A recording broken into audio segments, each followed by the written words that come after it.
I also have, if for some reason you decide you don't want to wear a blade quite like this, the Office of Attorney, in fact I received a call from a police officer, Office of Attorney General in Pennsylvania. And at first I thought, well, what happened? Did one of these fall into the wrong hands? And he said, no, we have 20 undercover agents that go into drug houses. And so what I'm developing for them is a dagger that fits right around, curves right around the waist, and can fit, it's solid. This don't, as you can see, this particular dagger will not bend, and it fits, I don't care if it's a bikini, a gal with a bikini, or a guy that's 250 pounds.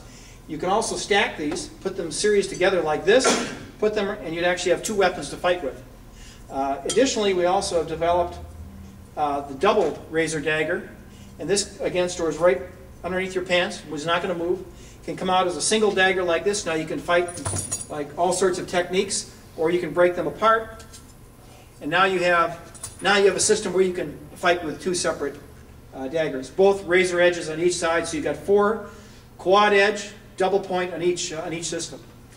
I'd be interested, talking with Curtis about this product. I'd be interested in a couple aspects in terms of the usage of the daggers. First, if they do stay seated in a close quarters environment fight, because all cops know that we've got all this gear on us all the time, and it's Velcroed down, and it's keepered down, and we've got all these things to make sure it stays in place.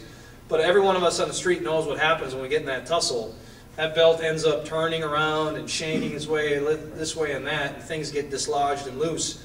And I'd be curious, Curtis, to know, how secure those things are inside. As secure as you want. If you want to, we create Velcro pockets or sheaths on each end, and Velcro here. So what you can do is you can literally have a spot in your pants that has Velcro that would attach to it. Remember, the more secure you make it, the more difficult it's going to be to take it out. Right. But with the razor sword itself, that obviously can be extremely secure and is instantaneously deployed. Right. Interesting stuff, Curtis. And I'll tell you, for its context, remember, this isn't your primary weapon system that you're using when you were talking about tactical scenarios. This is the oh shit, last ditch kind of thing that I'm grabbing and using to defend myself or defend someone else's life when the worst case scenarios occurred. We were talking about the shooting which occurred recently in public.